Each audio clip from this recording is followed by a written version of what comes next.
Bonjour.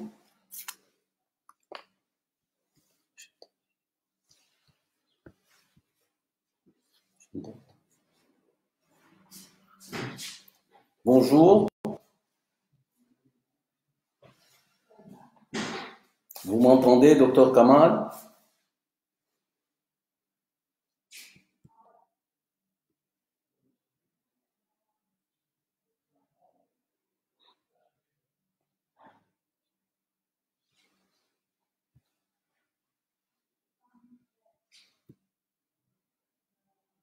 Ça va?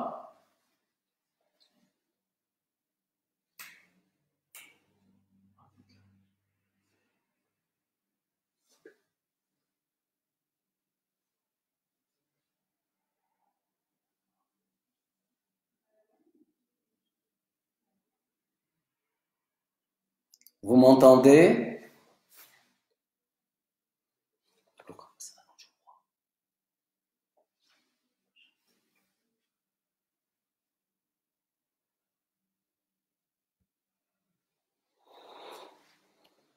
Docteur Elie, c'est bon, vous pouvez vous lancer. Je vais essayer de rester en contact avec vous par WhatsApp. Inch'Allah, tout ira bien. Voilà, c'est moi qui, entre moi et toi, voilà, on va avoir l'œil sur le téléphone. Très bien. Oh, je n'ouvre pas.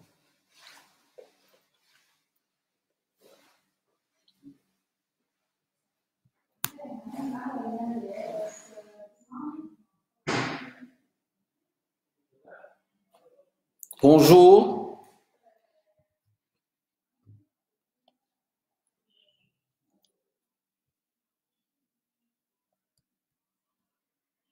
Bonjour.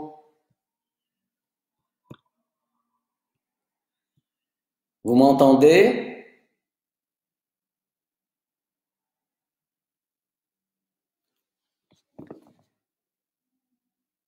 Très bien.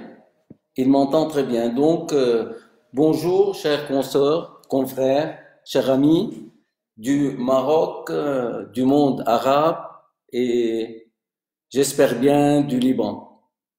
Avant de commencer, je voudrais remercier أطباء الأسنان في التواصل وsurtout Dr Kamal Ben Mansour pour cette belle occasion de passer 1 heure, 1 heure 30 minutes, même peut-être 2 heures, tous ensemble pour parler un peu du sourire gingival. Mais avant de commencer, on va commencer avec l'hymne national du Liban.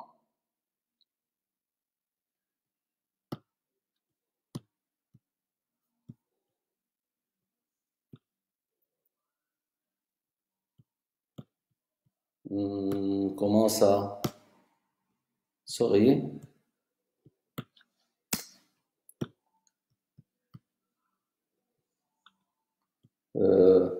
C'est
Donc, on va commencer et démarrer cette séance que j'espère qu'elle sera une séance agréable, scientifique et professionnelle. Notre sujet d'aujourd'hui, c'est un sujet, je pense, qui est et qui sera toujours un sujet d'actualité vu la vulnérabilité de ce problème qui n'est autre que le sourire gingival.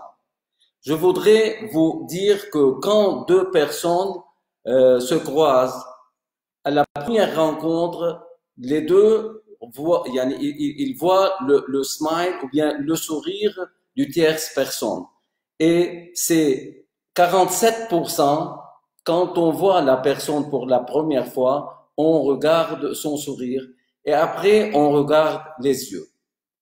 Pour cela, quand on a un sourire gingival avec une gencive qui paraît une gencive qui est exposée, certainement pour les filles, ça fait un peu diminuer le moral et le self-confidence.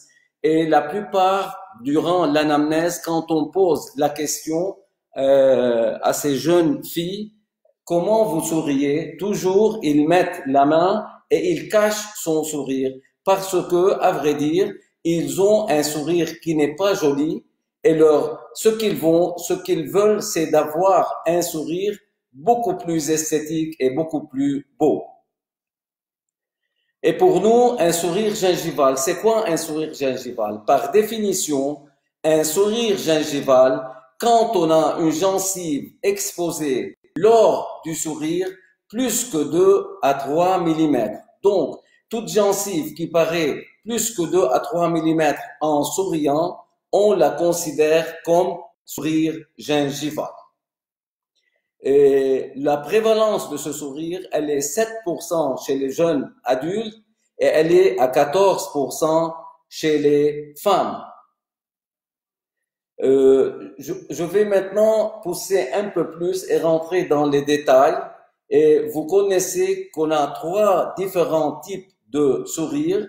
Le premier, c'est le low lip line, qui représente 20% de la population. Dans ce type-là, en souriant, seulement 75% de la dent apparaît et on ne voit ni le collet ni la gencive de la dent. Donc, pour un dentiste, c'est les gens les plus faciles à travailler parce que quoi qu'on fait, ça n'apparaît pas. Mais pour nous, en tant que dentiste, il faut toujours considérer qu'on travaille avec des gens qui ont un high smile line, avec une gencive fine, où le travail doit être très méticuleux et très minutieux. Le deuxième type, on l'appelle medium lip line et ça représente 60% de la population. Quand, en souriant, la papille, on voit la papille et chez certains gens, on voit la gencive marginale, le collet des dents et quand la lèvre inférieure, elle est parallèle à la courbure des bords incisales des dents supérieures. Et on appelle ce genre de sourire le sourire idéal. Le troisième type, c'est le high lip line. Dans cette catégorie, on a le sourire gingival où une partie de la gencive, comme on a dit, elle apparaît lors du sourire. Maintenant, on va rentrer beaucoup plus en détail. Quelles sont les différentes étiologies de ce sourire gingival? En premier, on a l'étiologie purement parodontale qu'on appelle alter passive eruption. Que veut dire alter passive eruption? Vous connaissez que quand les dents vont pousser sur l'arcade, on assiste à une éruption active. Et cette éruption active, elle persiste jusqu'aux les dents antagonistes, les dents du haut et les dents du bas, rentrent en contact. Une fois les dents rentrent en contact, l'éruption active s'arrête et à ce moment-là, on aura ce qu'on appelle l'éruption passive.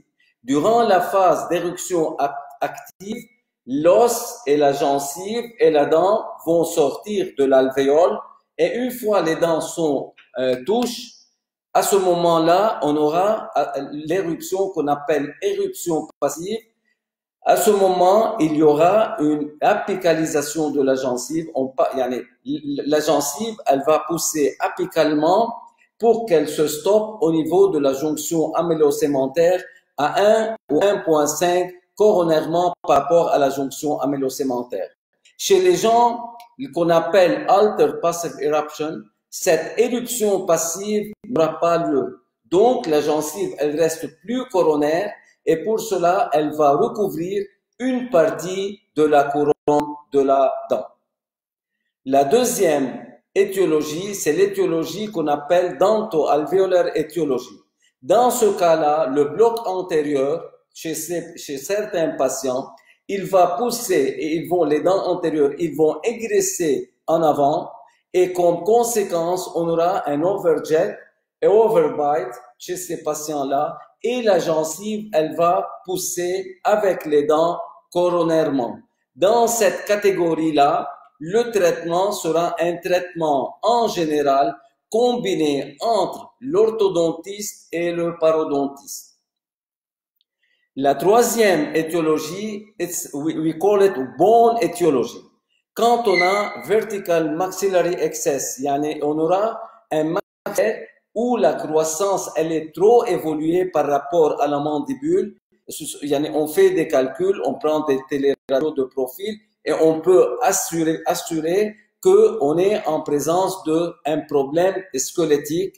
Dans ce cas-là, dans cette catégorie-là, en général, les dents la gencive a une position normale.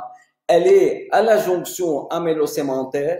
Nous, en tant que parodontistes, on ne peut pas intervenir, mais notre rôle, c'est de dire à nos patients d'aller consulter avant tout l'orthodontiste, puis l'orthodontiste va envoyer le patient chez un maxillofacial pour faire la chirurgie orthognatique et rétablir tout dans l'ordre.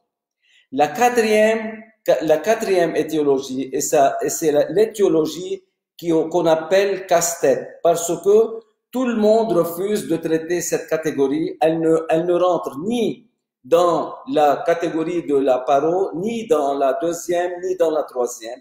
C'est quand on a un problème cutanéo-muqueux. Que veut dire ça? On aura comme conséquence une lèvre supérieure, soit qu'elle est courte, ou bien la lèvre supérieure, elle est normale, la longueur est normale, et on va voir que veut dire lèvre courte et lèvre normale, mais avec quelque chose, une hypermobilité des muscles élévateurs supérieurs qui, en conséquence, lors du sourire, il y aura une exposition très importante de la gencive chez ces patients. Et dans cette catégorie, les patients ne souffrent pas ni de bone étiologie, ni de dento-alvéolaire étiologie. Dans certains cas, ils souffrent d'un côté parodontal. Comment traiter ces gens-là? On va voir au fur et à mesure de cette conférence. Pour l'étiologie parodontale, on a dit qu'on a une altération passive, une éruption passive altérée, et c'est comme ça cliniquement comment on voit le patient. Le patient aura une exposition de la gencive et il aura des dents qui sont assez courtes. La forme des dents, elle sera carrée et non pas triangulaire, comme en général les dents doivent être. Ça dépend, mais en général, ils ont une longueur beaucoup plus importante. Donc, le diagnostic, c'est quand on a des dents assez courtes et on a une gencive qui paraît à travers le sourire. Voilà, par exemple, je montre deux photos illustrant un cas normal où la dent a une taille normale et par contre, dans le cas de alter passive eruption, les dents ont une longueur courte et l'aspect est carré. Deuxième catégorie, dento-alvéolaire étiologie, comme j'ai dit avant, on aura éruption de tout l'étage antérieur. Cet étage, il va pousser, on va assister à une égression de cet étage en direction apicale. Comme conséquence, on aura certainement un overbite, un overjet, et la gencive, elle va pousser avec. Donc, c'est là où l'orthodontiste doit intervenir en premier. Et dans certains cas, si les dents sont courtes, on peut intervenir pour améliorer le sourire de nos patients.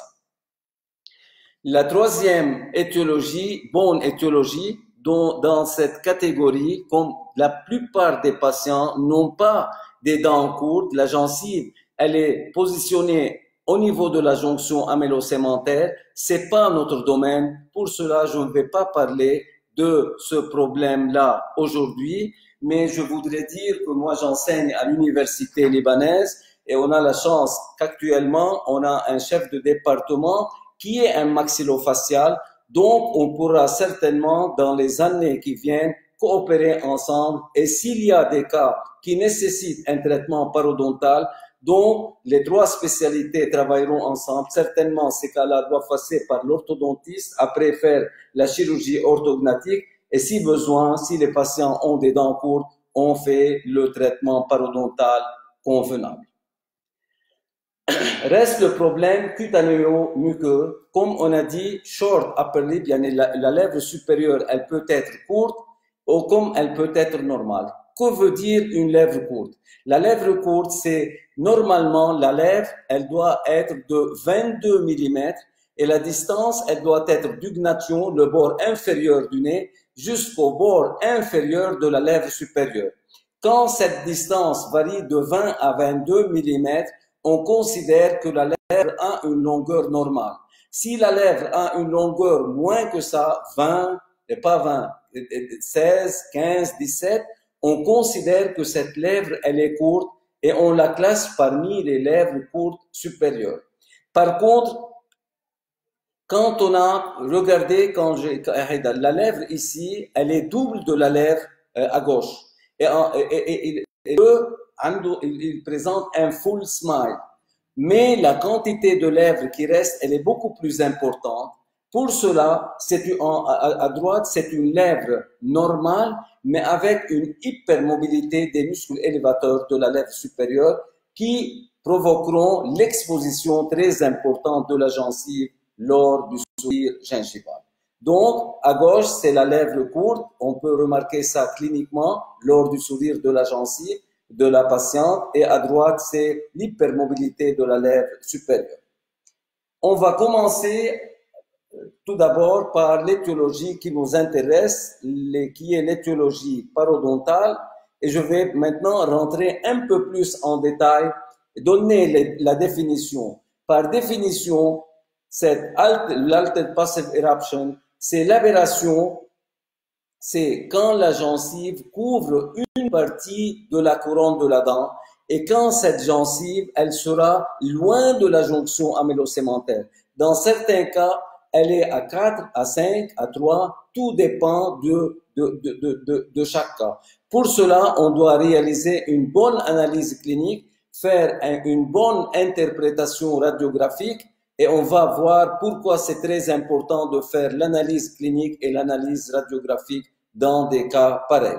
Et en général, quand on parle de altered passive eruption, on parle que de traiter des dents purement naturelles. Il y a un autre chapitre où on peut traiter avec des veneers. C'est pas le cas aujourd'hui. Je veux pas parler de ce problème-là. Le problème de dents naturelles, il est beaucoup plus important. Le traitement, il est beaucoup plus rigoureux et il faut faire très attention en menant cette chirurgie et on va voir pourquoi. Ensuite, on passe à une classification qui a été faite en 1997 par Goslet, où il a classé cette cette altered passive eruption en deux types. Le type 1, quand on a une gencive kératinisée assez importante, et tout le monde connaît la gencive kératinisée, c'est la gencive qui sépare la gencive libre de la muqueuse alvéolaire. Regardez ce cas, on a plein de gencives kératinisées et c'est très important dans des cas pareils d'avoir une bande de gencives kératinisée très importante parce que ce qu'on va faire, on va faire une incision à distance au niveau de la gencive. On va éliminer la gencive libre, une partie de la papille, dans certains cas, une partie de la gencive vestibulaire pour pouvoir dégager et faire l'allongement de cette dent. Par contre, le type 2, quand on a une gencive kératinisée assez petite, remarquez où se place la gencive kératinisée. Et par définition, dans le cas de type 2, la gencive kératinisée, elle se place au niveau de la jonction amylocémentaire de la dent. Donc, on a une aberration et la position de la gencive, elle est tout près de la jonction amylocémentaire. Ici, il faut faire très attention et il faut être très vigilant parce que le traitement parodontal, l'incision et la chirurgie, elle va être très différente entre le type 1 et le type 2. Dans le type 1, on fera une gingivectomie, c'est-à-dire on élimine de la gencive et cette élimination, elle sera avec une lame 15C et avec une angulation de 45 degrés et بنسميها internal bevel edge incision. Par contre, dans le type 2, l'incision, elle doit être intracirculaire parce que si on veut enlever de la gencive, on va tomber sur la muqueuse alvéolaire. Donc, il faut faire une incision intracirculaire et après récliner un lambeau, traiter l'os si on doit traiter l'os et apicaliser le lambeau. C'est beaucoup plus difficile de travailler avec le type 2 que le type 1. Une deuxième subdivision, c'est la subdivision ou la subcatégorie A. Que veut dire subcatégorie A? Pour le type 1 et type 2, on ne parle que de gencives avec beaucoup de gencives kératinisées ou bien un peu de gencives kératinisées. Pour la subcatégorie A, on descend sous la gencive et on va traiter avec l'os. Subcatégorie A veut dire qu'il y a une distance entre le collet anatomique et l'os en vestibulaire. Et en général, l'espace doit être entre 1,5 et 2 mm. Donc, le subcatégorie A est la position normale de l'os par rapport à la jonction amélo-sémentaire. Il y a dans certains cas de maladie d'alter-passage eruption, on assiste aussi à la présence d'os qui est apicalisé 1,5 mm à 2 mm par rapport à la jonction amélo-sémentaire. Mais presque, on ne va pas dire la plupart des cas, mais peut-être 50 à 60% des cas qui souffrent de l'alter-passage eruption, ils ont l'os à proximité de la jonction amélo-sémentaire. Donc, aussi, il y a une grande variante entre le type A et le type B. Dans le cas de type A, il y a une subcatégorie A, on fait seulement une gingivectomie, on ne soulève pas un lambeau total, on ne traite pas l'os, sauf dans une seule condition où on est en présence des balcons osseux. Quand on a des balcons osseux, il y en a des exostoses ou bien des bombées en vestibulaire au niveau des dents, il faut récliner un lambeau, faire cette ostéoplastie pour rendre l'architecture positive de la gencive après la cicatrisation. Par contre, dans le cas de type B, il est essentiel, on doit récliner un lambeau parce que si on fait notre gingivectomie, on se contente seulement d'enlever de la gencive et on ferme, après 3-4 mois, il y aura récidive parce que il y aura, pourquoi? Parce que l'espace biologique va se reformer à nouveau. Pour cela, une bonne ostéoectomie, on doit enlever de l'os jusqu'à arriver à 1,5 ou 2 mm vestibulairement et interproximalement, il faut faire très attention. Quand on enlève de l'os interproximal, il faut toujours avoir la sonde parodontale avec nous et mesurer du point de contact au sommet de l'os interdentaire. Cette distance doit être moins que 5 mm parce que si on est Tarno a fait une étude. Si cet espace est de 5 mm, la présence de la papille, elle est de 98%. Donc, on a toujours la présence de la papille. Par contre, si elle est de 6 mm, elle tombe jusqu'à 60%. Et si elle est de 7 mm, elle tombe jusqu'à 40%. Donc, il faut se méfier de cette zone-là. Il faut faire très attention. Il faut toujours avoir de l'os entre le point de contact et l'os interproximal, il doit y avoir toujours 4,5 à 5 mm d'espace à ce niveau. Maintenant, je vais commencer par une série de cas cliniques qu'on va discuter tous ensemble et on va les traiter. Et je voudrais vous dire comment dans le département de parodontologie à l'université libanaise, on pense et comment on traite ce genre de patients. La première patiente est une collègue qui est venue nous consulter dans le département de Paro, et le chief complaint, ce qu'elle vraiment, elle nous disait que son sourire, il est moche, et c'est une belle fille, c'est une belle consoeur. Donc, ce qu'on doit faire, on doit passer par tous les examens nécessaires pour pouvoir établir, comme on a dit, un diagnostic et pour pouvoir élaborer le plan de traitement idéal. Avant tout, ce qu'on doit examiner, c'est l'exposition de la gencive lors du sourire. C'est très important de connaître dent par dent, de la molaire, de la 16 à la 26, de combien quand la patiente ou le patient sourit, de combien on a de gencives qui apparaît. Pourquoi? Pour avoir dès le départ l'expectation, pour donner notre avis. Dans certains cas, quand je vois le patient, seulement quand je vois le sourire du patient et je regarde la hauteur coronaire des dents, à la minute près, je serai sûr que ce patient ce cas va être un succès. D'autres cas où j'ai un excès de gencives et les dents qui ne sont pas courtes, donc je ne peux pas enlever autant que je peux de gencives parce que je suis limité, comme on va le voir par la jonction amylocémentaire. À ce moment-là, je dis à mon patient ou bien à la patiente, le cas ne va pas beaucoup réussir. On va aboutir à une réussite. Par exemple, si j'estime que la réussite, elle sera de 75%, il faut dire à la patiente que la réussite, elle sera entre 50 et 60%. Il ne faut jamais donner beaucoup d'expectations à nos patients parce que le côté esthétique, si on leur dit 50, dans leur tête, c'est 60 et 80. Toujours, il faut rester safe side pour ne pas donner beaucoup d'espoir à nos patients. Donc, le premier examen, c'est d'examiner la gencive, l'excès de gencive lors du sourire. La deuxième chose qui est très essentielle aussi, il faut noter de la 16 à la 26 la hauteur de chaque couronne. De 16 à 26, il faut avoir un papier et on doit écrire. Par exemple, ici, la 15, elle est de 5 mm. Très bien. La 14, elle est de 5. Wow. Pourquoi? Parce que normalement, la longueur de la prémolaire, elle varie de 7 à 9 mm.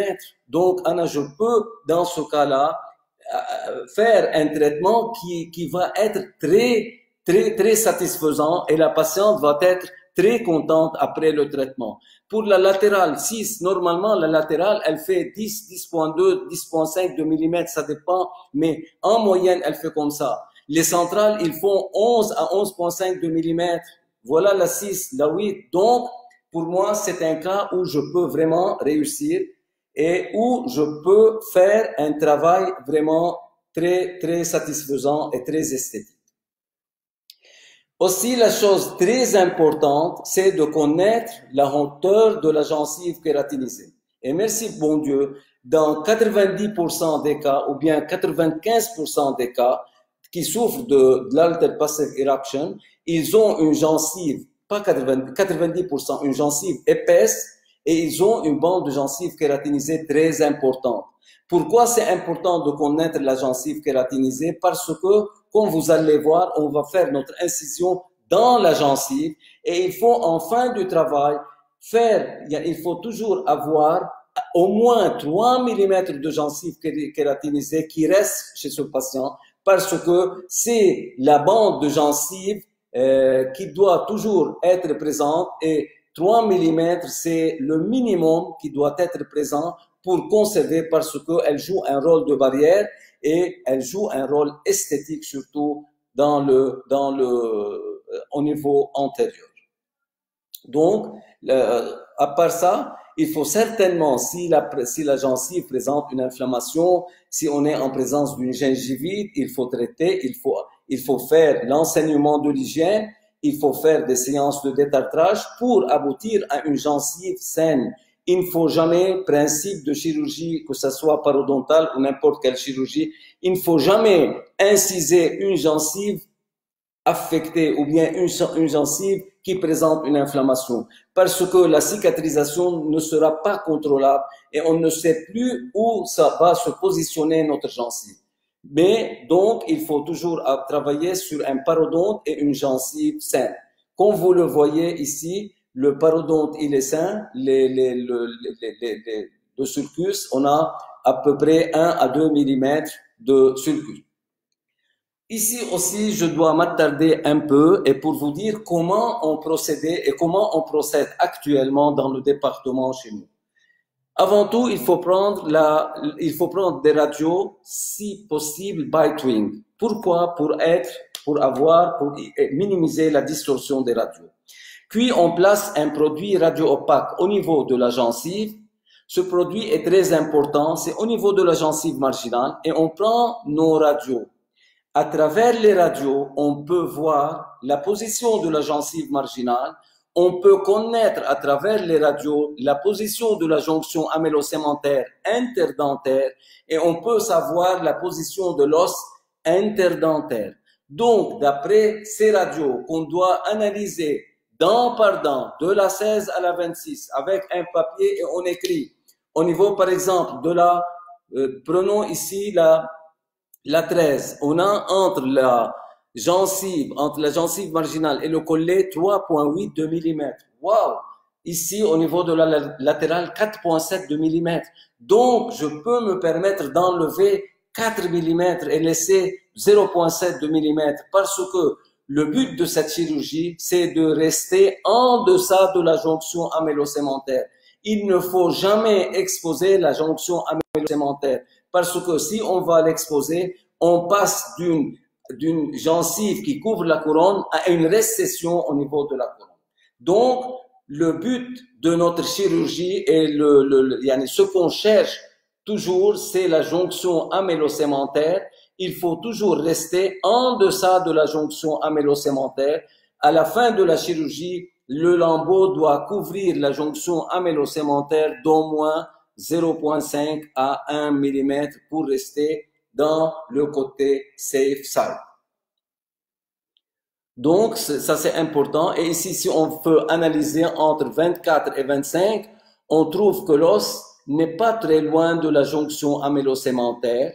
Dans certains endroits, on est loin. Dans d'autres endroits, on n'est pas loin. Alors, on va voir comme diagnostic. Donc c'est l'alter passage eruption type 1. Type 1, ça veut dire on a beaucoup de gencives kératinisées, subcatégorie A et B, parce que sur les radios, certains dents, l'os, il était loin de la jonction amylocémentaire, c'est la subcatégorie A, et dans d'autres radios, sur d'autres dents, l'os, il était très proche. Dans ce cas-là, on est obligé, après l'incision, on est obligé de recliner un lambeau total et travailler l'os pour recréer, comme on a dit, le lit ou bien l'espace nécessaire pour l'espace biologique. Et dans ce cas-là, le traitement consiste à faire un aesthetic crown lengthening gingivectomy with internal bevel edge. Voilà le cas, comment il se présente. Les dents, on a déjà détaillé, mais la vue de canine à canine, vue postérieure aussi de canine à la molaire. Et voilà, après avoir réalisé notre incision, comme on a dit, à biseau interne, angle 45 degrés, de la molaire à la molaire.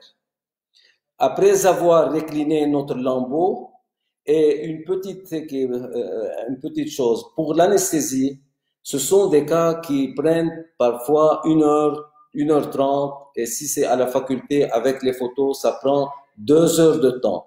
Pour cela, faites l'anesthésie par saccade. On fait la première fois au niveau de la muqueuse, un peu dans la gencive attachée. On termine avec tout ce qui est gencive. À ce moment-là, on fait une deuxième intervention anesthésique pour augmenter le temps de travail et pour ne pas avoir un saignement, parce que quand on a un saignement, quand on recline le lambeau et on a un saignement, on ne peut plus faire de l'anesthésie. Et ici, le patient commence à avoir mal. Pour éviter tous ces problèmes, Donc, il faut diviser notre anesthésie et faire l'anesthésie par saccade. Quand on termine de travailler avec la gencive, il faut donner une autre dose d'anesthésie au niveau de toute la bouche, au niveau de toutes les dents, des petites doses, je veux dire, au niveau de la gencive attachée pour minimiser le saignement et pour augmenter le temps de travail chez nos patients. Et comme vous remarquez, comme on a interprété radiologiquement, les latérales, l'os, il est à proximité de la jonction amylo-sémentaire, 21 un peu plus loin, ça dépend. Donc, on est en présence de subcatégorie A et B. Et ici, ce qui est très essentiel, regardez les exostoses, les balcons osseux qui sont présents surtout du côté droit au niveau des prémolaires. Dans ce cas-là, il faut faire une ostéoplastie pour éliminer, réduire ce contact, ce volume osseux pour avoir une architecture positive du cas en fin de chirurgie. Aussi, je voudrais vous dire une chose. Quand on a des exostoses très importantes, on fait notre incision comme il fallait la faire, mais après avoir récliné le lambeau et pour faire les points de suture, on se retrouve que la gencive, elle est dans une position plus coronaire. Ça ne fait rien, on laisse passer le temps 3 mois et après 3 mois, on fait une réintervention pour recorriger les endroits où la gencive n'est pas assez correcte. Voilà le cas après avoir entamé notre ostéoectomie. Ostéotomie, c'est-à-dire on enlève du support osseux, on enlève de l'os et de l'appareil d'ancrage. Ça veut dire on enlève du ligament parodontal. L'ostéoplastie, on travaille surtout le volume osseux. Voilà comment on fait, regardez les détails, comment il faut faire. Il faut reproduire l'aspect lancéolé de la gencive. C'est comme ça qu'on travaille avec l'os. Ça prend pas moins que 45 minutes seulement pour travailler l'os parce que c'est très important. Qui dit, si vous voulez une gencive qui a une bonne architecture et une bonne cicatrisation de gencive, il faut voir ce qu'il y a sous cette gencive. Il faut bien travailler l'os, placer, comme on a dit, l'os à distance de la jonction amylo-sémentaire vestibulairement et interproximalement avec la sonde parodontale. Il faut toujours mesurer et ne dépasser guère l'espace de 4,5 mm entre le point de contact et l'os interproximal. Voilà les sutures. On fait des sutures continues avec des fils en principe 5,0 ou 6,0 résorbables de préférence, sans tension. Seulement, comme vous voyez, c'est pour rapprocher le lambeau vers le côté palatin.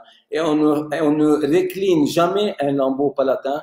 Tout notre travail sera du côté vestibulaire, que ça soit le lambeau ou bien le côté interproximal pour l'os. Ça, c'est la cicatrisation de la gencive et le sourire de la patiente après 2 semaines. Les sutures sont toujours en place. Et ça, c'est la cicatrisation et comment apparaît la patiente après 1 an. Donc, ça, c'était avant et ça, c'était après. Je pense que la patiente, elle est trop satisfaite et je pense qu'on a eu un résultat qui est très satisfaisant, qui est esthétique et le plus qui est stable à long terme. Et pour arriver à cette stabilité, il faut vraiment bien étudier le cas et bien analyser le cas et bien travailler le côté osseux pour ne pas avoir une récidive dans le futur. Ça, c'est du côté vue de profil avant et après 1 an. La même patiente avant et après. Je vais passer un petit vidéo pour illustrer ce que veut dire cette incision et comment faire notre incision. Je vais être trop vite. C'est un cas que j'ai travaillé en privé. La patiente, elle souffrait d'un overbite très important et elle a des facettes de la canine à la canine. On a dit à la patiente qu'elle doit faire un traitement orthodontique et c'est mieux pour elle de faire le traitement orthodontique, mais elle ne veut pas entendre du traitement orthodontique. Voilà ce que je fais ici. Je mesure de combien elle a un overbite. Pourquoi? Parce que les dents de cette patiente, elle a des couronnes qui sont, la hauteur des couronnes, elle est très importante. elle a une hauteur normale. Ce qu'on va faire ici, on va apicaliser nos couronnes et on va raccourcir le bord libre des couronnes, c'est-à-dire on va diminuer l'overbite chez cette patiente pour qu'en fin de traitement, elle aura un sourire gingival acceptable. Voilà le type d'incision qu'on fait, qu'on appelle incision abysso-interne. On enlève de la gencive libre et de la gencive kératinisée. Ici, on mesure où on doit faire notre incision. On place un point au centre pour avoir un repère. Et comme ça, on fait incision, comme on a dit, abysso-interne. Et il faut reprendre l'incision du côté interne pour faciliter l'enlèvement de cette bande de gencive qu'on doit éliminer. Vous remarquez ici, si on a des retouches à faire, il faut les refaire à ce moment-là, mais la retouche, elle est trop difficile parce que la gencive, elle est flottante. Il faut, avec la compresse, tenir la gencive et faire à nouveau l'incision. Pour cela, il faut dès le départ savoir où on fait notre incision. Et personnellement, la canine est mon point de repère. Je commence avec la 6, 5, 4 et je prends tout mon temps pour faire la canine. Et une fois j'ai fait ma canine, je fais la latérale centrale, la centrale à côté, parce que pour moi, la canine, elle est la dent qui chevauche entre le côté antérieur et le côté postérieur. Et c'est elle qui va me guider, parce que entre la canine et la latérale, on a 1 millimètre plus coronaire. Donc la latérale, elle est 1 millimètre plus coronaire que la canine. La centrale, elle est à la même distance que la canine, légèrement peut-être un peu plus coronaire, mais ce sont les repères. On doit faire la 21 comme la 11 et la 22 comme la 12 et la 23 comme la 13. Voilà le cas après avoir réalisé notre incision, on a traité la gencive et c'est un cas où la gencive kératinisée n'était pas assez importante. Pour cela, j'ai été très prudent en enlevant en incisant en incisant. Et pour récliner le lambeau, il faut être vraiment très prudent pour ne pas provoquer des perforations, parce que ces perforations, ils vont gêner la cicatrisation. Et avec un instrument, le décolleur de Boozer, on décolle les papilles avant, puis une fois les papilles sont décollées, on fait le décollement total et on dépasse la ligne de jonction mucogingivale dans ces cas-là. Puis, comme vous voyez, c'est le type B, c'est le type A, pardon. Donc, on est en présence d'os assez à distance, mais on avait des balcons osseux, comme vous remarquez ici. Je suis en train de réduire en volume. C'est ce qu'on appelle l'ostéoplastie. Il faut réduire vraiment, avoir une architecture positive, une architecture déflectrice, comme on dit. Et il faut très bien travailler, comme on va le voir actuellement, avec des fraises comme les têtes d'épingle, le côté, la région interproximale.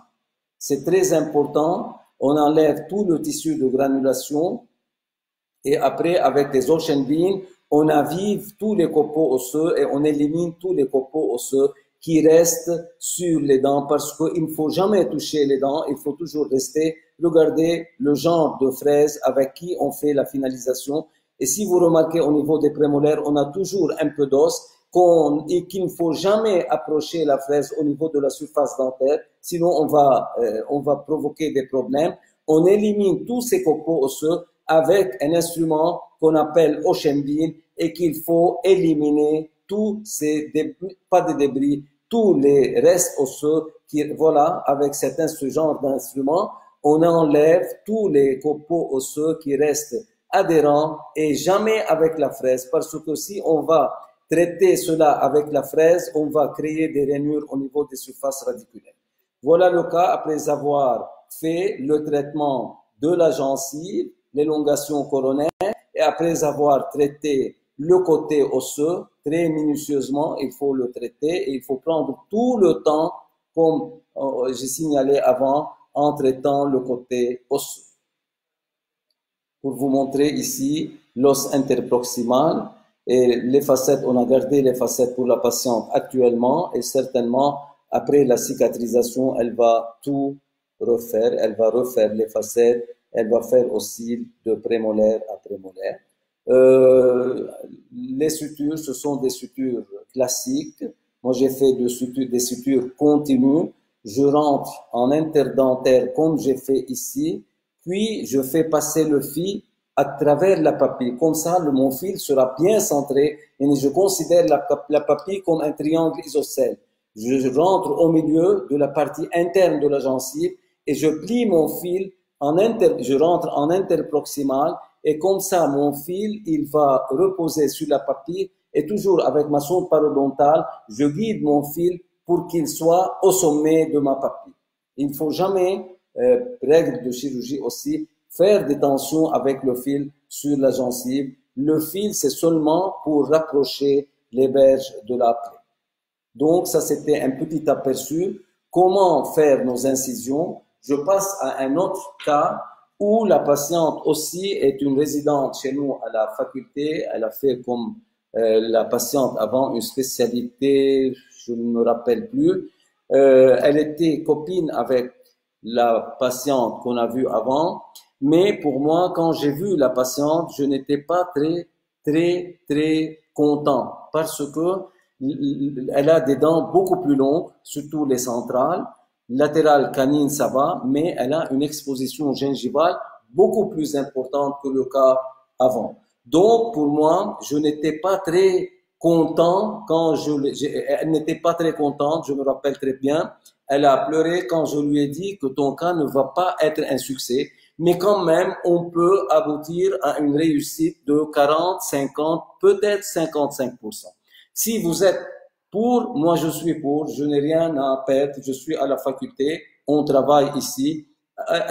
On s'est mis d'accord et elle voulait faire à n'importe quel prix, sa chirurgie.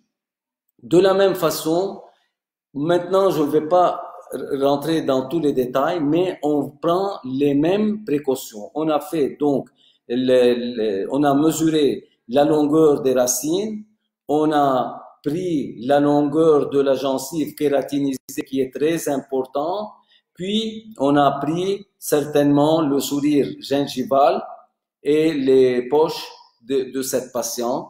Aussi, les radios avec un marqueur ou bien un produit radio-opaque au niveau de la gencive marginale pour connaître la distance entre cette gencive marginale, la jonction amylo-sémentaire et interproximalement l'os. Ici, pour connaître chaque dent par dent, de combien on doit enlever de gencives pour rester en deçà de la jonction amylo-sémentaire. Et dans un deuxième temps, pour connaître si on est en présence, comme on a dit, subcatégorie A ou bien subcatégorie B. Pour nous, la patiente, elle présentait type 1, mais subcatégorie B, donc son os, il était très proche de la jonction amylo-sémentaire et elle ne souffrait pas elle n'avait pas un problème orthodontique ou bien un problème squelettique et elle avait un frein qui est inséré haut. Normalement, tous les patients qui subissent cette intervention, après l'intervention, on fait une frénectomie. Je préfère de la faire après parce que je connaîtrai après où la position idéale de mon frein et où je dois le placer après la première chirurgie. Voilà le cas, comment il se présente. On remarque que le frein, il est peut-être à 4 mm du sommet papillaire. Donc, après la chirurgie, il va être au niveau de la gencive. Voilà les dents, comment ils se présentaient. Et voilà, après avoir réalisé la chirurgie, thanks God, on avait des dents assez longues au niveau des centrales. J'ai pu éliminer plus que 2 mm ou 2,5 mm des centrales. Donc, chose qui va être très positive pour la patiente. Et pour les latéraux et pour les latérales, les canines, on a pu éliminer plus que 3 mm, 3 à 3,5 mm. Aussi, c'est en faveur de la patiente. Une fois on a terminé avec la gencive, on récline un lambeau. Donc, c'est stéréotypé, c'est une recette. On récline le lambeau, on travaille l'os d'une façon très minutieuse du côté vestibulaire interproximal, comme vous le voyez ici, non suture, voilà, et voilà le cas après avoir réalisé la frénectomie. Avant, il y a le cas après 3 mois et après l'élongation coronaire, et ici, à droite, après avoir réalisé notre frénectomie. Voilà before, avant, et après 6 mois, on peut remarquer que les dents ont une allure beaucoup plus importante et regardez les centrales, ils ont changé de forme, les latérales, les canines et même les prémolaires. Voilà, c'est une vue de canine à canine antérieure. Ça, c'était avant la chirurgie. Après l'élongation coronaire et la frénectomie, 6 mois après, on remarque que on a des papilles qui sont full papilles là. Malgré que moi, j'enlève de ma papille parce que, pourquoi j'enlève de ma papille? Pour ne pas, si, voyez le cas. Elle a un aspect très joli, un aspect lancéolé. Si je n'enlève pas de la papille sera en position beaucoup plus coronaire, donc ça sera un peu moche. J'enlève, je retouche un tout petit peu ma papille en distal et un petit peu en mésial. Et en fin de compte, si je travaille très consciencieusement mon os et je garde ces 4,5 mm, je n'aurai pas de surprise et j'aurai toujours en fin de compte une papille qui va combler l'embrasure. Ça c'est avant, ça c'est après 6 mois. Même chose du côté opposé. Et voilà la patiente, comment elle se présentait dans notre département et comment elle est partie. Vraiment, pour moi, c'était je ne m'attendais pas à un résultat pareil parce que j'ai pu rendre un grand service et le but essentiel de faire vraiment, si on peut traiter les centrales et latérales et faire absenter l'apparition de la gencive, on peut se permettre des prémolaires, comme vous remarquez ici. Quand on regarde la patiente, on regarde le frontal de canine à canine. C'est vrai qu'elle a toujours une gencive exposée au niveau des prémolaires, mais voyez que soudainement, il y a un changement de look entre à gauche et à droite. Notre troisième patiente, aussi une future collègue, c'est une résidente en second cycle, en 4e année actuellement. Demain, on a un cours ensemble online et elle assiste aussi à la conférence. Aussi, elle souffrait d'une exposition de gencives et pour elle, elle était vraiment, son sourire ne lui plaît pas. Pardon. Donc, ça c'est le full smile chez la patiente. Frontale, vue de profil, et voilà, des deux côtés, de 11 à 16, de 21 à 26, comment elle sourit la patiente. Donc, ici, on rentre dans des choses beaucoup plus complexes, parce que c'est pas seulement, on a l'alter passive eruption, il y a une deuxième étiologie qui rentre en rigueur aussi, on va la voir. Voilà quand on prend de profil comment apparaissent les dents. Les dents sont assez courtes, donc on peut faire un traitement qui est plus ou moins satisfaisant chez cette patiente-là. Vue frontale, regardez les couloirs qui apparaissent parce que on a dans ce cas-là une lèvre qui est courte. Voilà, et les 3 étages sont très bien proportionnés. Et même l'étage supérieur, parce que au niveau de l'étage inférieur, cet étage, il est toujours divisé en 3 sous-étages. L'étage maxillaire et la mandibule, elle fait 2/3 de l'étage maxillaire. On remarque que tout est normal. Et l'étage supérieur, l'étage moyen et l'étage inférieur aussi, il y a une proportion, très bonne proportion chez la patiente. Quand on examine la hauteur de la hauteur de la lèvre supérieure, on remarque que sa lèvre supérieure a une hauteur normale et on a une exposition des centrales de 4 mm. On va les voir un peu plus tard. Donc, on est en présence d'une lèvre qui est normale. Mais durant le sourire, regardez, elle avait la longueur, elle était de 20 mm. En souriant, elle devient 12 mm. Donc, cette patiente, elle a un tout petit peu, on ne peut pas dire qu'elle a un hypermobile lip, une lèvre avec une hypermobilité, début d'hypermobilité. Pour cela, elle a une exposition gingivale qui est assez importante. Donc, pour moi, dans des cas pareils, je propose à la patiente, Ce que je lui dis, écoute, au début, on va traiter le cas, on va faire le traitement classique de l'élongation coronaire. Si le résultat ne vous plaît pas, on peut faire une deuxième alternative et faire ce qu'on appelle le repositionnement de la lèvre supérieure, de lip repositioning. Quand on étudie la gencive marginale, la papille et le bord incisal, pas de surprise, on est en présence d'un frein qui est à 4 mm de la papille. La ligne médiane, elle est normale chez elle. On est en présence d'une gencive épaisse.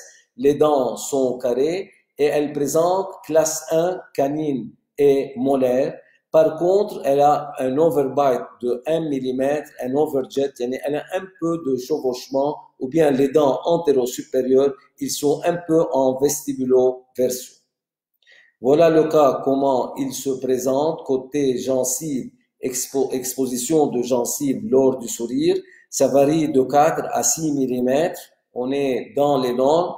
Et pour vous dire une chose, on considère un problème squelettique quand l'exposition de la gencive, elle est au-delà de 8 mm, 8, 10, 12 mm.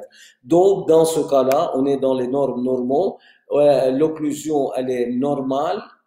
Un peu d'overjet, mais pas beaucoup de problèmes chez cette patiente-là. Les hauteurs coronaires, ça nous fait respirer parce que on trouve que les centrales sont courtes, 8 mm, et on peut aller jusqu'à 11 mm. Regardez les latérales, les canines, les prémolaires, donc on peut espérer d'aboutir à un résultat qui est très bien et qui est esthétique à la fin de notre chirurgie. Ici, les poches parodontaux. Et voilà ce qu'on utilisait avant comme genre d'outil pour localiser la jonction amylo-sémentaire. C'est les gutta-perca qu'on utilise en endodontie. On l'utilise ici, on les place au niveau de la gencive marginale et avec des radios millimétrées, on place une grille millimétrée pour connaître au millimètre près de combien on est la position de la gencive par rapport à la jonction amylo-sémentaire et par rapport à l'os. Et voilà les conséquences, comment on a la gutta-perca. Et dans ce cas-là, on fait notre analyse et en fonction de cette analyse, on connaîtra à l'avance de combien on va enlever de la gencive par rapport à la jonction amylo-sémentaire et de combien on doit enlever de l'os par rapport aussi à la jonction amylo-sémentaire. Mais actuellement aussi, on a vu les nouvelles technologies et vu la présence de la CBCT, on préfère actuellement de prendre des radios de CBCT, mais la radio, il faut demander aux techniciens de prendre une radio, on l'appelle low density. Pourquoi low density? Parce que il faut placer des coton rolls au niveau de la joue de la patiente pour écarter les joues, pour que les joues ne font pas une distorsion. Et pourquoi la densité doit être légère? Parce que si la densité elle est normale et si on a un os vestibulaire moins que 0,5 mm, il se peut qu'il n'apparaît pas du côté vestibulaire. Par contre, si on fait la densité, elle est inférieure, même un os de 0,5 mm, il va apparaître avec une low density. Et les coton rolls, comme on a dit, pour écarter la joue et pour que la gencive du côté vestibulaire apparaît. Donc, le nightmare qu'on souffrait avant, nous, on plaçait la gutta-perca. Dans certains cas, la gutta-perca bougeait. Dans d'autres cas, il y avait une distorsion, un raccourcissement, une élongation. Actuellement, on est plus accurate et on peut traiter d'une façon plus rigoureuse.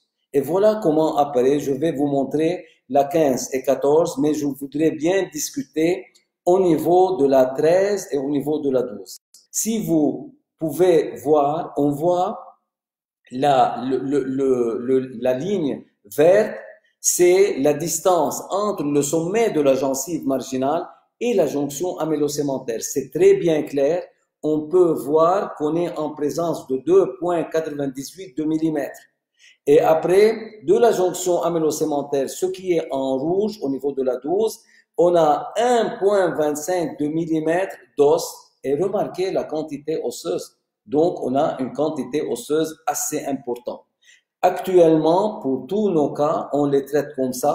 C'est beaucoup plus facile pour nous parce que avec la technique classique, l'os qu'on voyait, c'était l'os interproximal, mais avec l'arrivée, avec la CBCT, on peut même analyser la position de la gencive par rapport à la jonction amylosémentaire et écrire dent par dent de combien elle est la distance et de combien on doit enlever, c'est-à-dire avant de faire notre chirurgie, l'examen clinique, comme on a dit à l'avance, est très important, qui doit être suivi d'une bonne analyse radiographique à travers la CBCT actuellement.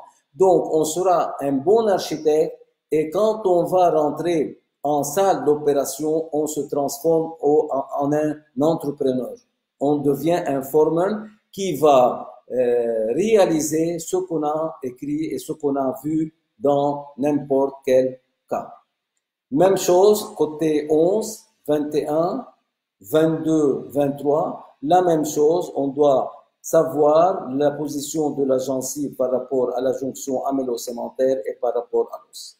Donc, dans ce cas-là, c'est la patiente, elle avait type 1, donc beaucoup de gencives kératinisées, SAP catégorie A et SAP catégorie B en même temps. Le plan de traitement était élongation coronaire, c'est-à-dire gingivectomie abysso-interne, angle 45 degrés, comme on a dit auparavant. Et voilà de combien on a pu enlever au niveau de la prémolaire parce que les dents, elles étaient trop courtes et on était safe side par rapport, donc notre incision, elle doit être en deçà de la jonction amylosémentaire.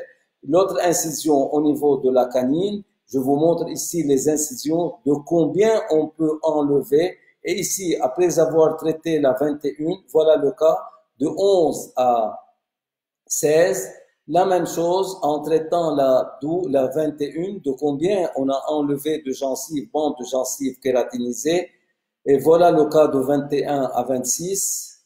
Après avoir réalisé notre incision, voilà l'incision de 16 à 26. Full thickness flap, on fait un lambeau total et on remarque que l'os, dans certains endroits, il est loin, dans d'autres, il ne l'est pas. On doit, comme on a dit auparavant, traiter l'os vestibulairement, interproximalement. Voilà, après avoir réalisé une bonne architecture de notre os au niveau des dents du bloc antérieur et certainement au niveau des dents postérieures, suture. Voilà le cas après 2 semaines. Le sourire vu de profil aussi après 2 semaines.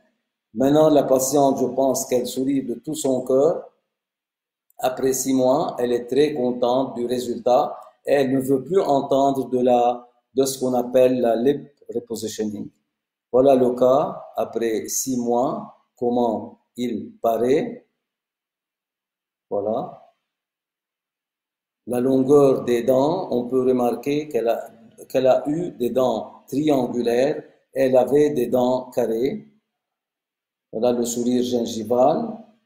Et maintenant, on traite, chaque cas doit être traité comme ça. On a pris nos longueurs coronaires avant, après 6 mois ou 1 an, une fois la maturité tissulaire a eu lieu, on reprend et l'exposition gingivale et la hauteur des couronnes et la hauteur de la gencive kératinisée pour les comparer avant traitement et après traitement et pour connaître dans chaque cas de combien on a pu enlever de la gencive et combien on a eu une hauteur coronaire.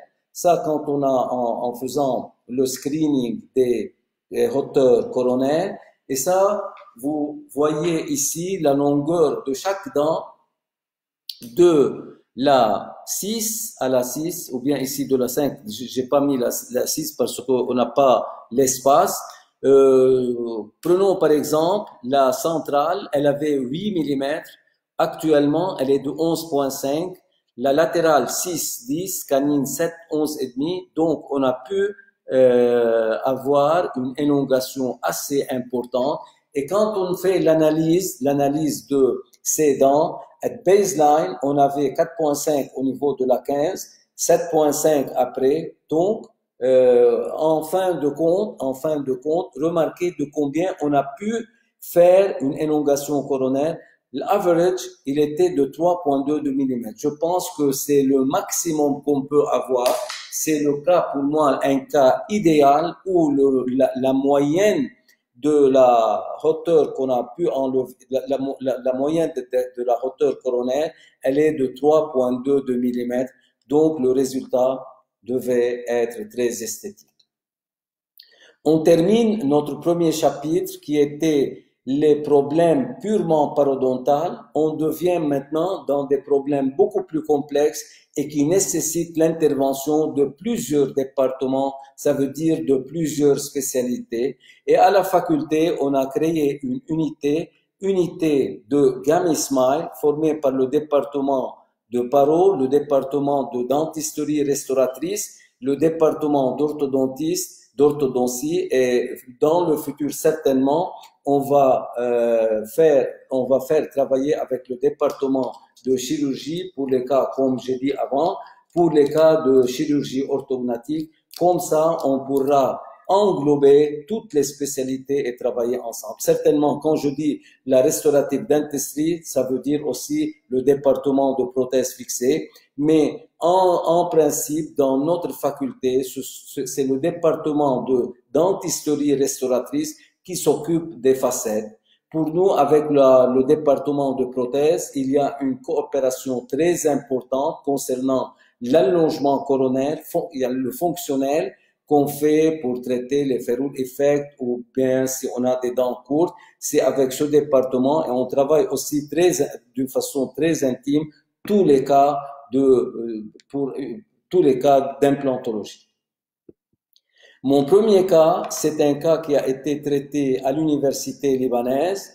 La patiente, elle avait 14 ans, le cas était traité depuis 2 ans, donc elle doit avoir maintenant 16 ans.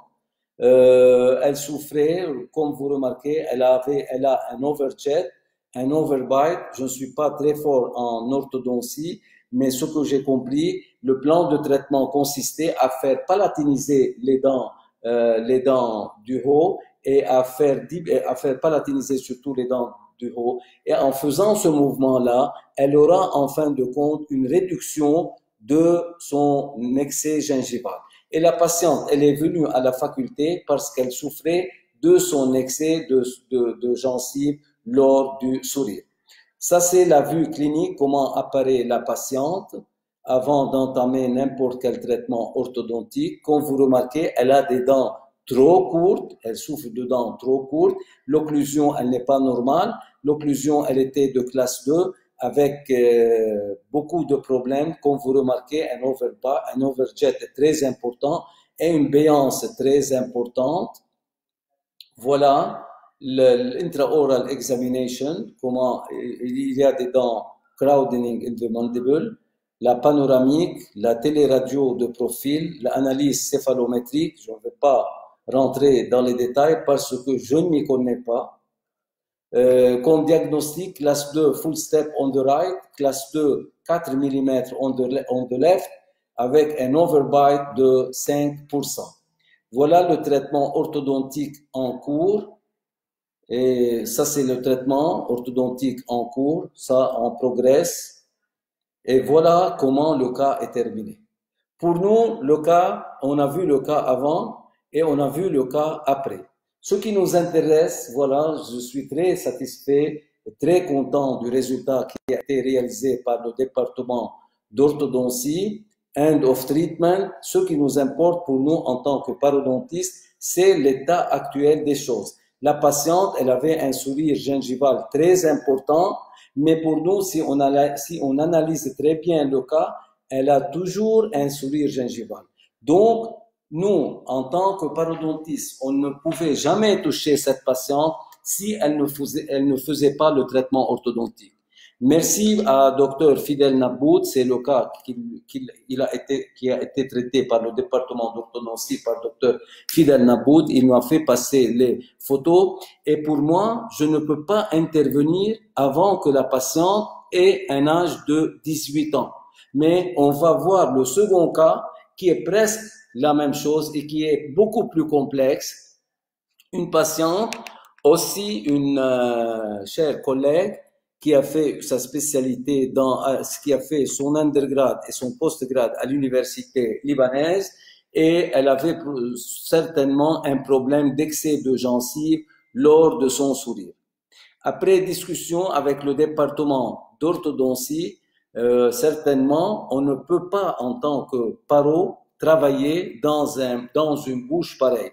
Il faut entamer le traitement orthodontique et une fois le traitement orthodontique est terminé, après 3 mois ou 6 mois, une fois l'orthodontiste nous donne le green light pour faire notre intervention, on le fera. Je voudrais seulement exposer un peu le cas, comme il se présente.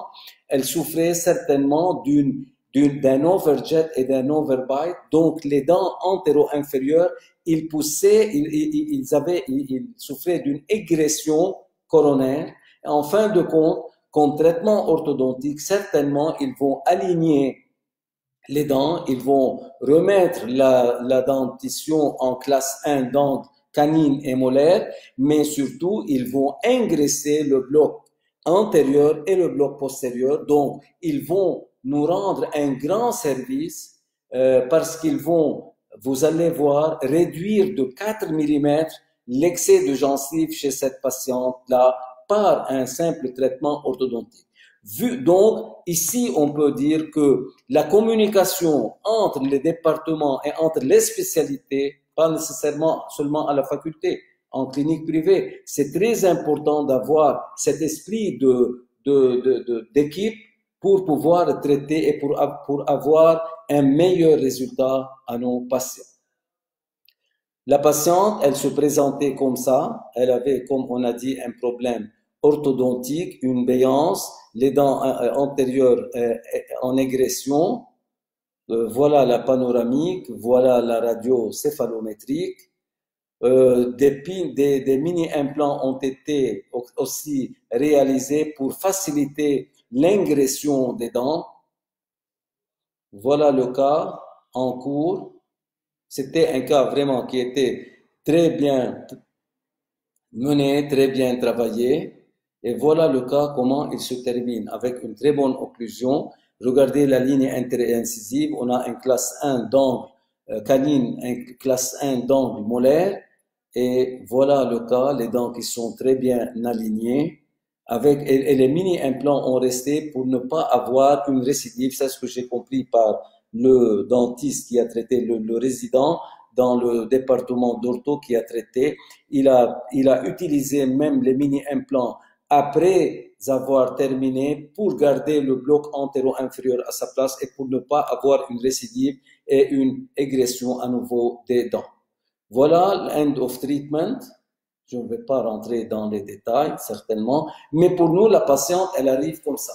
Donc, elle a subi le traitement orthodontique, elle a souffert, mais elle a eu un très beau résultat. Et la gencive, on a eu une diminution de l'excès gingival de 4 mm. Il nous reste pas mal, mais si la patiente n'a pas fait le traitement orthodontique, on ne pouvait pas faire un traitement convenable à cette patiente. Donc, ces patients-là, ils doivent faire le traitement orthodontique, terminer ce traitement et après, on verra ce qu'on pourra rendre service à ces patients-là. De même, la même panoplie de photos cliniques, radiologiques, on fait l'examen de la gencive, l'exposition de la gencive, la hauteur coronaire, la présence de gencives kératinisées. Elle avait donc type 1 pour nous, elle a fait le traitement orthodontique, mais elle souffre aussi, elle alter passive eruption, mais elle a un problème de recouvrement de couronne et elle était de type 1 avec subcatégorie B. Ce qu'on a fait, une incision à distance de la 6 à la 6, on a récliné le lambeau, on travaillait comme s'il s'agissait d'un cas qui nous arrivait frais. On ne pensait plus au traitement orthodontique. Pour nous, c'est un nouveau patient, c'est une nouvelle patiente qu'on doit traiter parodontalement comme il se doit. Réclinaison du lambeau, traitement de l'os, voilà, après avoir traité l'os vestibulairement et interproximalement, suture en place, voilà le cas. J'ai les photos, nouvelles photos, j'ai pas trouvé les nouvelles photos, mais certainement je vais vous les montrer ultérieurement. Et voilà le cas avant le traitement orthodontique et après le traitement orthodontique, comment apparaît la patiente. Et je voudrais vous jeter un coup d'œil comment elle était la patiente avant le traitement orthodontique et comment elle est devenue après le traitement orthodontique. Vraiment, pour moi, c'est un succès très important. Regardez comment les dents étaient en position comme les dents en éventail, en avant, et les dents étaient en négression, et comment après le traitement orthodontique, on a un sourire qui est très acceptable de la patiente. Et voilà le cas après avoir réalisé le traitement parodontal. Donc, quand on fait un travail d'équipe et quand le diagnostic est très bien posé dans le département ou bien en orthodontie et en parodontie, on peut faire transformer une patiente qui a un high lip line en un sourire idéal. Je pense que la patiente, elle est hyper contente. Ça, c'est avant le traitement et ça, c'est avant le traitement before, et ça, c'est après. Donc, le résultat, en passant par le traitement orthodontique, le résultat est parfait. Et ici, je voudrais remercier Dr. Raghid Shkaiben qui a travaillé ce cas. Vraiment, c'est un cas, je pense, qui a été très bien fait, qui est très bien mené en orthodontie. Pour la cutanéo-muqueux, c'est le quatrième volet parce que, comme j'ai dit, l'orthodontique, je n'ai aucun cas, j'ai traité aucun cas avec l'orthodontie. Maintenant, je voudrais un peu m'attarder sur ce qu'est le problème cutanéo-muqueux. Normalement, la lèvre chez la femme, la hauteur, c'est du gnation, le bord inférieur du menton, du nez, jusqu'au bord inférieur de la lèvre supérieure. Cette longueur, elle varie de 20 à 22 mm et chez l'homme de 22 à 24 mm. Quand on a une lèvre beaucoup plus courte, de 15 mm, on appelle ça short upper lip ou bien une lèvre supérieure qui est courte. Et normalement, ça c'est une lèvre normale, elle doit avoir une hauteur de 20 mm et dans certains cas, c'est avec l'âge, avec la vieillesse, avec le relâchement des muscles élévateurs qui jouent un rôle lors du sourire, il y aura un relâchement de ces muscles et avec l'âge, on aura une lèvre beaucoup plus longue et elle peut arriver à 25 et même plus dans certains cas que 25 mm.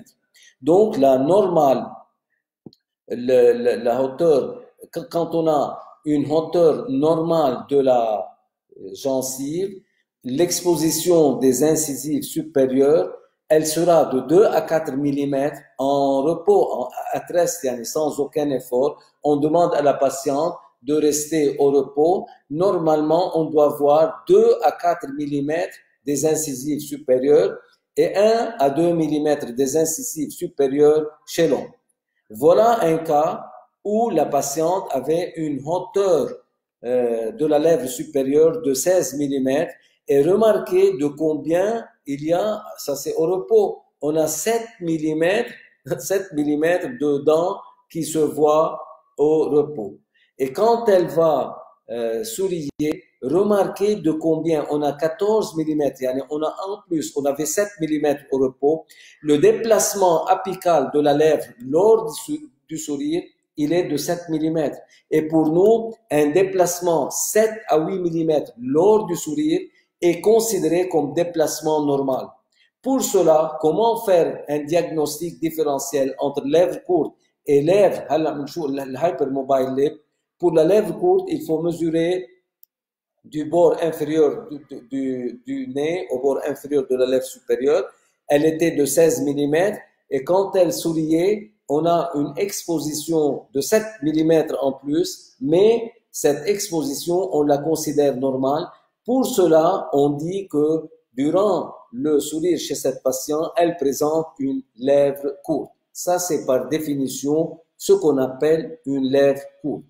Par contre, regardez cette patiente-là qui a une exposition en temps normal de 6 mm. La longueur de la lèvre, de sa lèvre, j'ai pas pu prendre la photo avec le nez. Elle avait une lèvre de 22 mm. Et regardez, on avait 6 mm auparavant à Trest. Et quand elle a fait son sourire, le déplacement apical de la lèvre, il va jusqu'à 9 mm. Donc, on considère, si la lèvre, elle se déplace du repos, après le sourire, si elle se déplace plus que 8 mm, alors à ce moment-là, on parlera de hypermobile upper lip. Donc, dans cette catégorie de problèmes cutanéo-muqueux, on a deux étiologies complètement différentes. La première, quand on a une lèvre courte, et la deuxième, quand on a une lèvre normale, mais avec une hyperactivité des muscles élévateurs. Les deux, ils vont aboutir à une exposition assez excessive de la gencive. Et le traitement jusqu'à maintenant, on peut faire du Botox. Personnellement, je n'y connais pas, je n'ai aucune expérience. Et quand on rentre dans le Botox, c'est réversible, donc il faut la refaire après 6 mois. Il y a un seul moyen actuel, on fait le repositionnement, le lip repositioning, pour redire, donc en temps normal, lors du sourire, le déplacement apical de la lèvre supérieure, il varie entre 7 à 8 mm, plus que 9 et plus que 9, 10 ou 11, donc on aura en présence de hypermobile upper lip. Donc, par définition, on a déjà dit la définition, c'est quoi, pourquoi on a cette exposition de la gencive, parce que les muscles élévateurs sont hyperactifs, ou bien on a une lèvre courte. Je ne vais pas tarder ici, mais quelques petits articles concernant, ça c'est une systematic review qui a été réalisée, et le moyen qu'on peut aboutir après ce genre de traitement, on peut avoir on peut cacher 3,5 mm. On peut, la lèvre, on peut éliminer de la gencive qui est exposée aux alentours de 3,5, 4 mm. D'autres études, une en 2012, qui a traité 13 patients, mais le problème vraiment, c'est qu'on n'a pas assez d'études et on n'a pas assez de temps. 6 mois, il n'y a qu'un seul article, 1 an. Et un des articles, il a fait une réduction gingivale de 6 mm. Pour moi, ou bien il est très optimiste, ou bien il est en train de rêver. Les cas que j'ai traité une dizaine de cas. Jusqu'à maintenant, on a eu une collapse, une récidive totale, 1 cas, une récidive partielle, 2 cas. Et on a des résultats, vous allez les voir, qui sont très satisfaisants, mais certainement, cette technique nécessite beaucoup plus d'études et beaucoup plus d'investissement pour dire que cette technique, elle est predictable. Jusqu'à maintenant, comme j'ai dit, et surtout la récidive, elle est survenue dans les cas où on avait une hyperactivité des muscles élévateurs. Dans les cas de lèvres courtes, le résultat, il était plus encourageant et plus satisfaisant. Voilà le premier cas. Si on veut analyser ce cas, vraiment, c'est une casse-tête. Elle a une denture presque idéale. Regardez l'occlusion de la patiente. Elle n'a pas un overbite assez important, pas d'overjet, classe 1 d'angle, mais elle souffrait d'un excès de gencive et elle était vraiment très dérangée. Je lui ai proposé de faire le lip repositioning. Voilà le cas comment il s'est présenté, et voilà comment on fait. On dessine avec un crayon indélébile de la ligne de jonction mucogingivale. On va de la face mésiale de la 6 jusqu'à la face mésiale de la 16, jusqu'à la face mésiale de la 26. Puis, on trace deux lignes verticales, certainement après avoir étiré la lèvre. Et ce trait vertical, il varie de 12 à 15 mm. Puis, on refait une autre ligne horizontale. Et toute cette bande d'épithélium et de muscles, on doit l'éliminer pour, en fin de compte, rapprocher la berge supérieure et faire la suture avec la ligne de jonction muco-gingivale.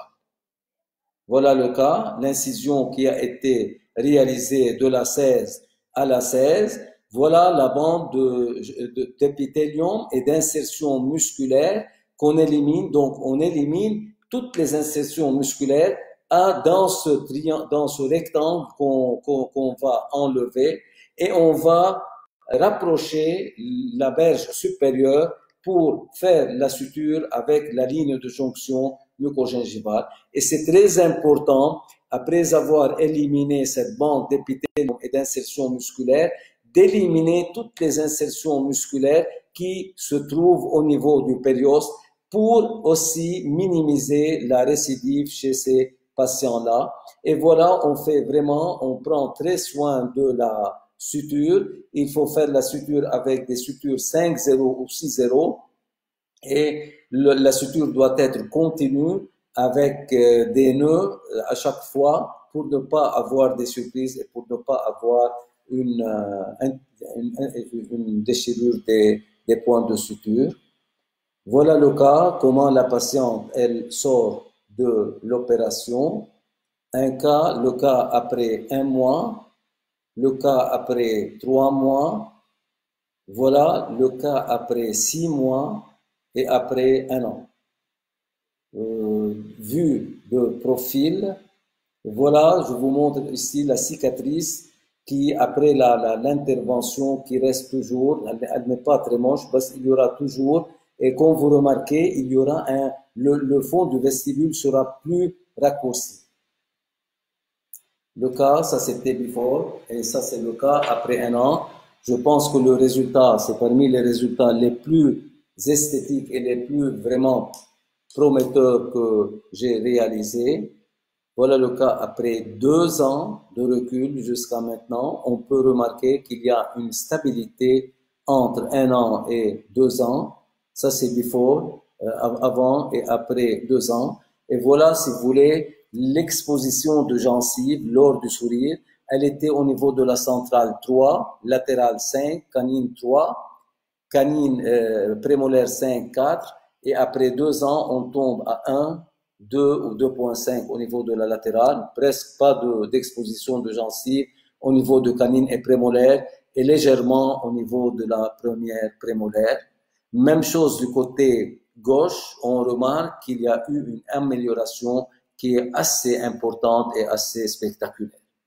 Pour notre deuxième cas, aussi la patiente, elle avait une denture, à savoir que la patiente a suivi un traitement orthodontique pendant 4 ans, mais elle se retrouve avec une position qui n'est pas si alignée de sa denture et elle ne voulait pas entendre de traitement orthodontique à nouveau. Le traitement n'était pas réalisé à notre faculté.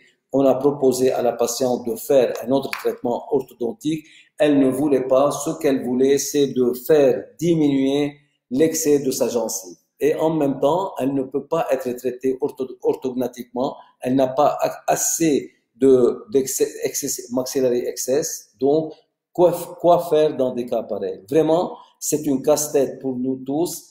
Le seul moyen actuel, on a proposé à la patiente le Botox, mais elle refuse catégoriquement ce genre de traitement. Donc, il nous restait le seul échappatoire, c'est de faire le rib repositioning. Voilà en compétence labiale. On avait 3 mm d'exposition au niveau des centrales. La lèvre, elle était normale, donc c'est une hypermobile. Elle a une activité assez importante de la musculature des élévateurs au niveau de la lèvre supérieure. Même chose, tous les détails ont été pris et la chirurgie a été réalisée. Voilà, même genre de chirurgie. Incision au niveau de la jonction, au niveau de la muqueuse alvéolaire, au niveau de la gencive attachée, yani. On enlève, ça c'est la bande d'épithélium et d'insertion musculaire. Une suture qui doit être vraiment rigoureuse, ça prend plus que 45 minutes pour faire cette suture parce qu'il faut faire les sutures très très proches l'une de l'autre pour éviter toute ouverture de la muqueuse. Voilà, après avoir enlevé, même si on place des points de suture résorbables, parfois ça dure pendant 3 semaines, chez d'autres patients 1 mois, tout dépend de la nature de chaque patient et de son pouvoir d'éliminer ce genre de suture.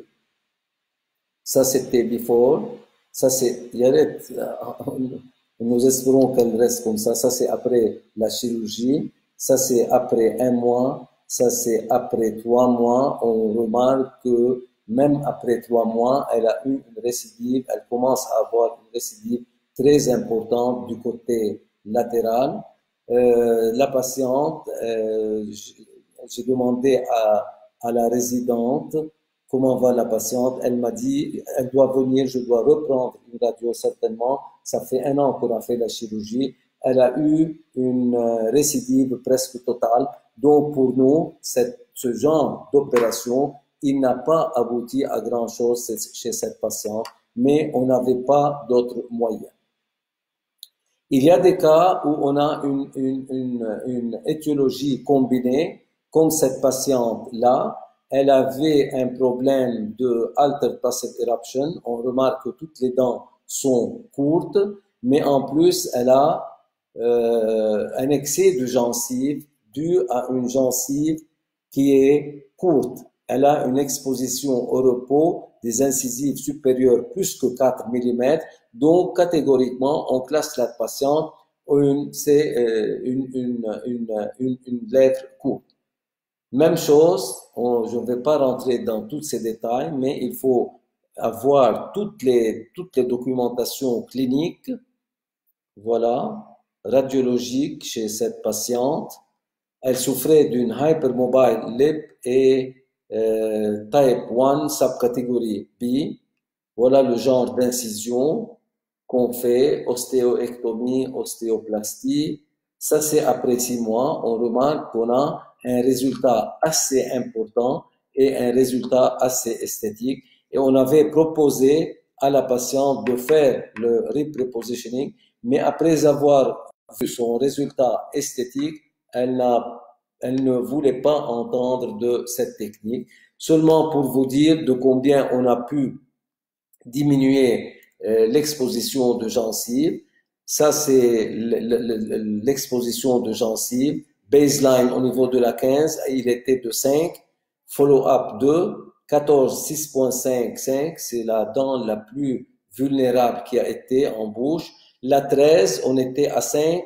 On est tombé à 3.5. Baseline de la 12, 4.5, 12.5. En fin de compte, si on fait le résultat total, l'improvement, il était de 40%. Donc, on a pu diminuer l'exposition gingivale par cette technique de 40%. Même chose, on a mesuré la hauteur coronaire des dents avant et après. Remarquez par exemple la prémolaire, elle était de 5.5, elle est devenue 7. Canine 7.5, 9. Centrale, la 21, 8, 10. 23, 8, 9.5 et la 15, 25, 6, 7.5. Et on a pu l'average, la moyenne de faire de l'allongement coronaire, il était de 1,75 mm chez cette patiente. Et pour ce qui concerne la gencive kératinisée, l'essentiel de ne pas être sous le 3 mm.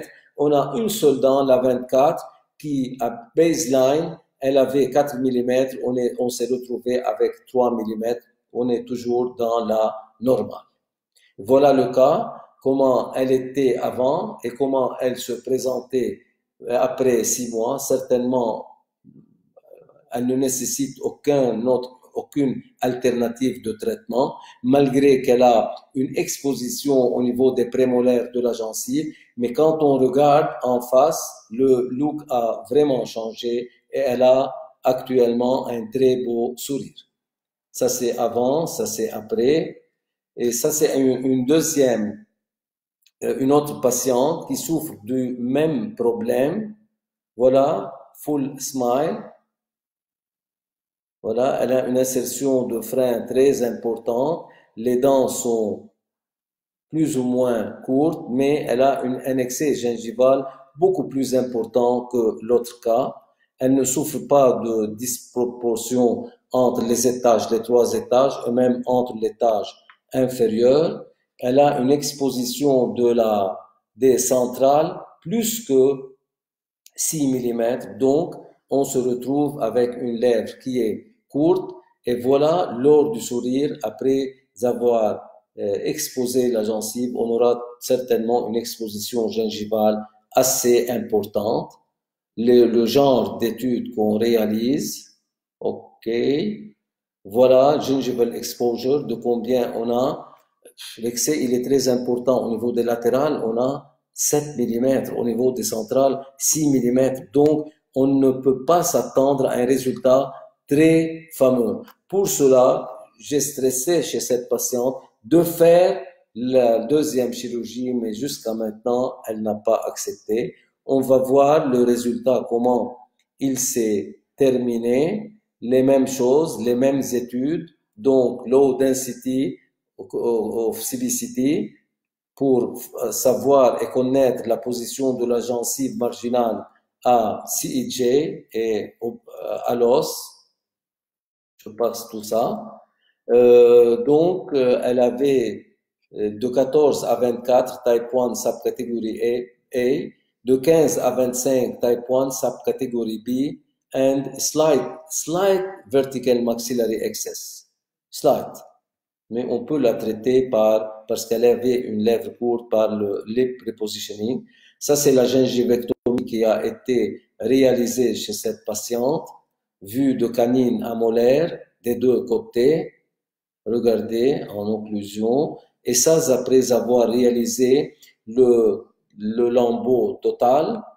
Et ça, après avoir réalisé notre ostéoectomie et ostéoplastie du côté antérieur et du côté postérieur. Ça, c'est 2 canines à centrale des 2 côtés. Elle présentait aussi des balcons osseux qu'on a traités par ostéoplastie, les points de suture. Et voilà comment on termine avec cette patiente. Elle a toujours un sourire gingival et surtout au niveau du bloc antérieur. Donc, à mon avis, elle doit repenser à faire le rib repositioning pour avoir un sourire plus esthétique. Pour elle, elle se contente, elle est très contente et pour elle, le résultat, il est super esthétique. Mais de notre point de vue, elle nécessite encore une deuxième intervention pour améliorer son sourire, surtout au niveau du bloc antérieur. Et cette patiente, elle a subi aussi un traitement orthodontique hors de la faculté et c'est une résidente aussi chez nous à l'université libanaise.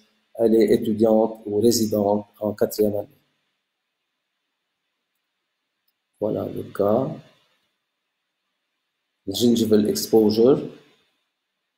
Crown length, on a tout fait pour être bien documenté et pour connaître de combien on était avant et combien on a pu éliminer de la gencive après avoir réalisé notre intervention. Voilà, before and after 6 months. Ça c'est avant et ça c'est après. C'est bien, c'est le résultat, il est acceptable, mais on ne peut pas aboutir à un résultat meilleur parce que, comme vous remarquez, les incisives latérales et centrales, ils sont en régression par rapport aux canines. Donc, elle nécessitait à nouveau un traitement orthodontique, mais comme elle a subi un traitement pendant X temps, elle a refusé de reprendre. Et je suis de son avis parce que reprendre un deuxième traitement orthodontique, ça fragilise les racines et il y aura un grand risque de rhizalyse. Et tout le monde connaît le problème si le traitement orthodontique est bien mené, où on peut aboutir. Ça, c'est le résultat après 6 mois. Une autre patiente aussi qui est étudiante, résidente à l'université libanaise. Voilà, les mêmes études seront faites. Ça, c'est, elle a une lèvre qui est normale. Elle a une lèvre de 21 mm et durant le sourire, elle devient 14 mm, ce qui veut dire qu'on est en présence de hypermobile upper lip. Mêmes études ont été réalisées. Voilà la gencive, l'étude de la gencive, exposition de gencive lors du sourire, la hauteur coronaire, la gencive kératinisée et les poches parodontales, il n'y a pas de poche, le sondage du sulcus. Même chose, les études radiographiques. Ici, le plan de traitement était de réaliser l'élongation coronaire et de faire la lip repositioning. Ça, c'est après avoir entamé le traitement de la gencive, après avoir réalisé les incisions. Ici, on traitait l'os. Comme vous remarquez, les mêmes étapes se répètent. Donc, c'est une recette qu'on applique à tous les patients, mais ce qui varie, c'est l'incision, de combien on va enlever, et il faut toujours rester en deçà de la jonction amélo-sémentaire. Côté os, on doit régulariser l'architecture de l'os de façon à placer, comme on a dit, l'os en vestibulaire 1,5 à 2 mm et en interproximal en deçà de 4,5 mm. Et si on a des balcons osseux, il faut réduire les balcons osseux, traiter très bien l'architecture de l'os pour avoir une bonne cicatrisation gingivale après traiter le tissu dur. Et ça, c'est après avoir réalisé les points de suture. Et ça, c'est 1 mois comme résultat. Elle a été vraiment très contente du résultat, la patiente, et elle ne voulait pas réaliser la deuxième intervention. Voilà le cas, comment il se termine. Ça, c'est les couronnes. De combien la gencive kératinisée. Voilà, avant et après 6 mois, vraiment, elle a eu un regard qui est beaucoup plus esthétique, surtout du côté antérieur et même du côté de profil. Le résultat esthétique, il est très valable. Ça, c'est avant l'intervention et ça, c'est après l'intervention. On remarque qu'on a enlevé pas mal d'excès de gencives dans ce cas-là, surtout au niveau du bloc antérieur. Concernant la longueur coronaire, elle était, voilà comment elle se présentait, la patiente, 5,5 par exemple au niveau de la prémolaire, 7, 8, 9, ainsi de suite. Et voilà, en moyenne, on a pu éliminer à peu près 2 mm en moyenne de la molaire à la molaire chez cette patiente. Et ça, c'est concernant la gencive kératinisée. On est resté safe side. On a toujours plus que 3 mm côté gencive kératinisée. Follow-up plus que 4 mm.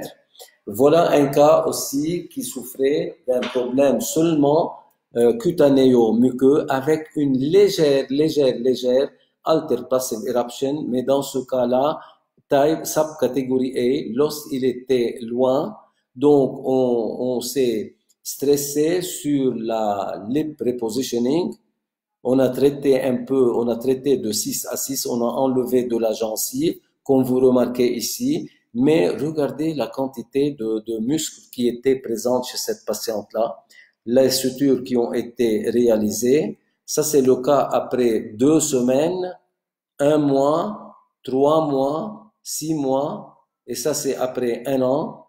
Ça, c'est avant la chirurgie, après la chirurgie, 1 an. Et voilà le résultat si on veut comparer avant chirurgie de combien on avait cette exposition de gencives, 4, 5.5, 4, 5, 5. Et on se retrouve avec 0.5, 1.5, 1, 2, 2. Donc, le résultat, il est assez satisfaisant après 1 an. 3, 5, 5, 5, 5. On a un résultat moindre que l'autre côté, mais qui est toujours assez satisfaisant. Je passe un petit vidéo concernant le lip repositioning chez cette patiente-là qu'on a fait, comme on a dit, une petite gingivectomie au niveau de toutes les dents. La deuxième prémolaire, elle n'avait pas besoin. Ça, c'est la canine. Comment on fait? On fait une incision à distance, puis une incision intracirculaire jusqu'au contact osseux pour faciliter l'enlèvement de la gencive qu'on va éliminer. On prend les mesures et on fait notre incision internal bevel edge, angle 45 degrés. Comme vous remarquez, on travaille toujours avec la lame 15C. Ça, avec les curettes, on enlève l'excès de gencive ou bien la partie de gencive qu'on veut éliminer. Et vous allez voir, avec une simple gingivectomie, on a donné une forme beaucoup plus gaie à la patiente. La forme des dents est devenue plus jolie.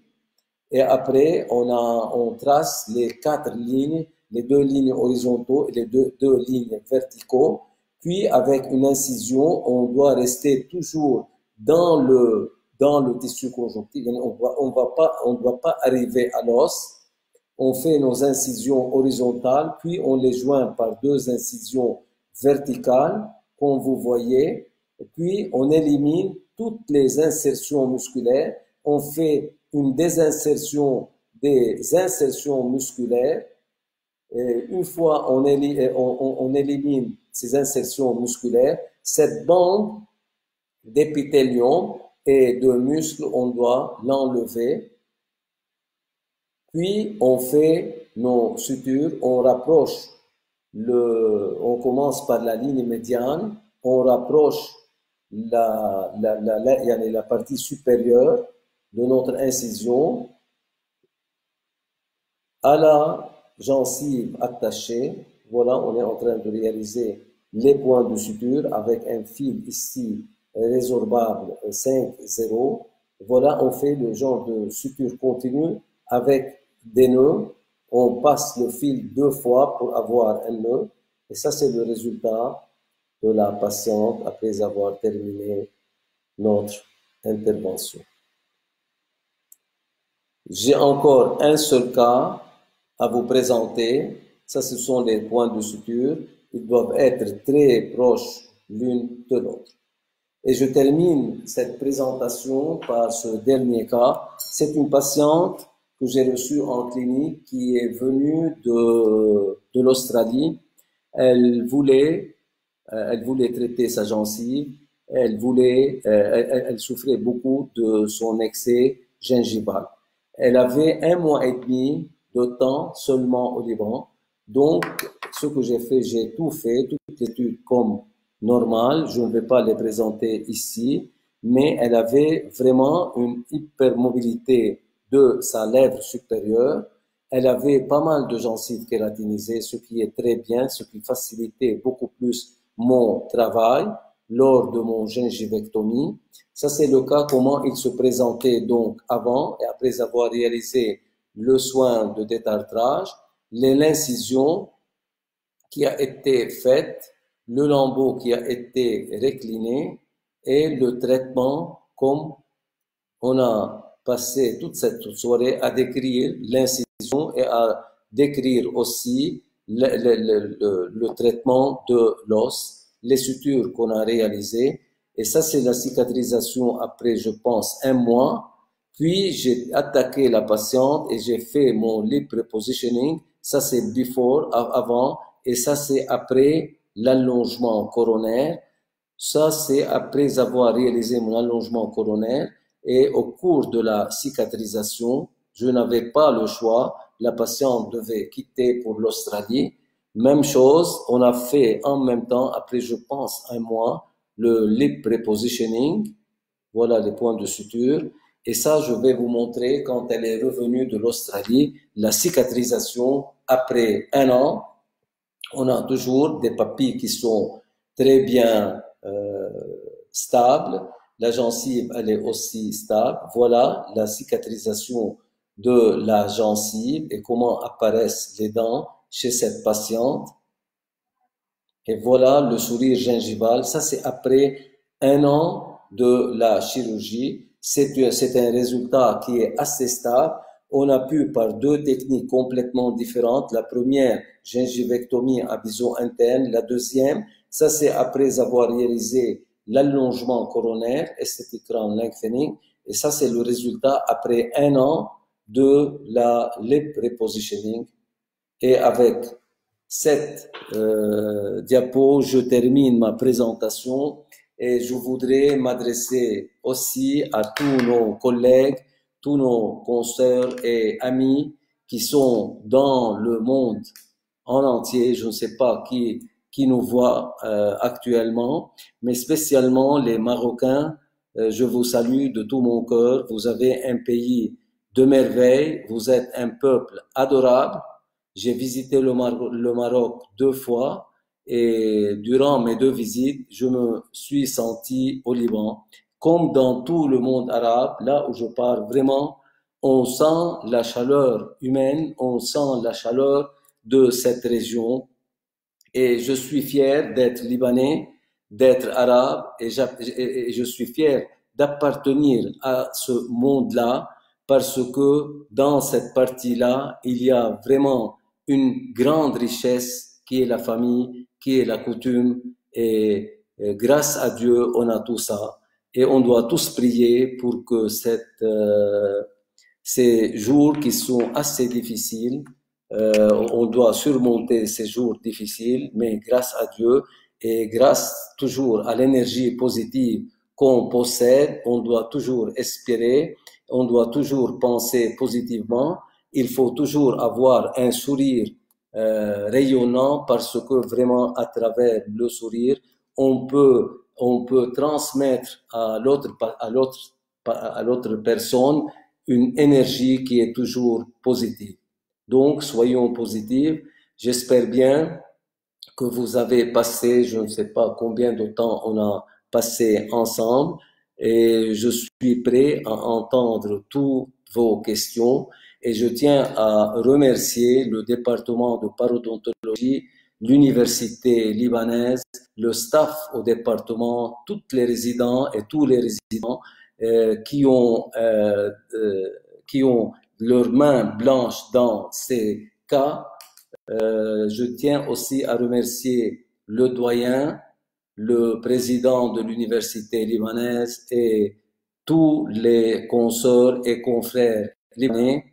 Je salue ma femme, je ne suis pas à la maison actuellement, je triche mais un peu, je suis à la clinique parce que le Wi-Fi, il est mieux ici. Je salue mes enfants aussi et ma petite fille qui est en France. Salut ma fille, je ne sais pas si tu me vois, mais je m'arrête là. Et je voudrais aussi saluer Docteur Mouhi au Maroc. Bonsoir docteur. Et je voudrais dire happy birthday à mon cher ami le Mir Fadi Abdellama. Happy birthday Fadi. On n'a pas pu être ensemble cette année. عقبال كل سنة والله يطول بعمرك و thank you very much.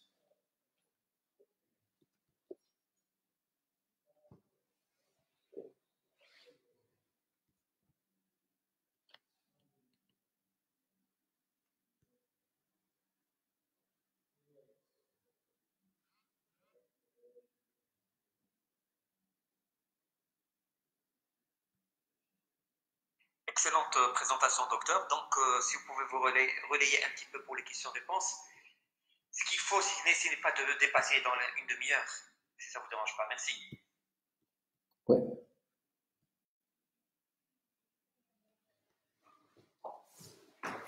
Cédric, Rico, qui je dois me relier face?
ليش خبيتها؟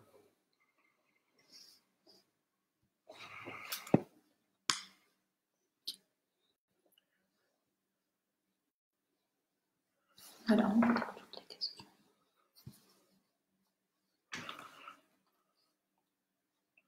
بدنا نشوفهم من هون.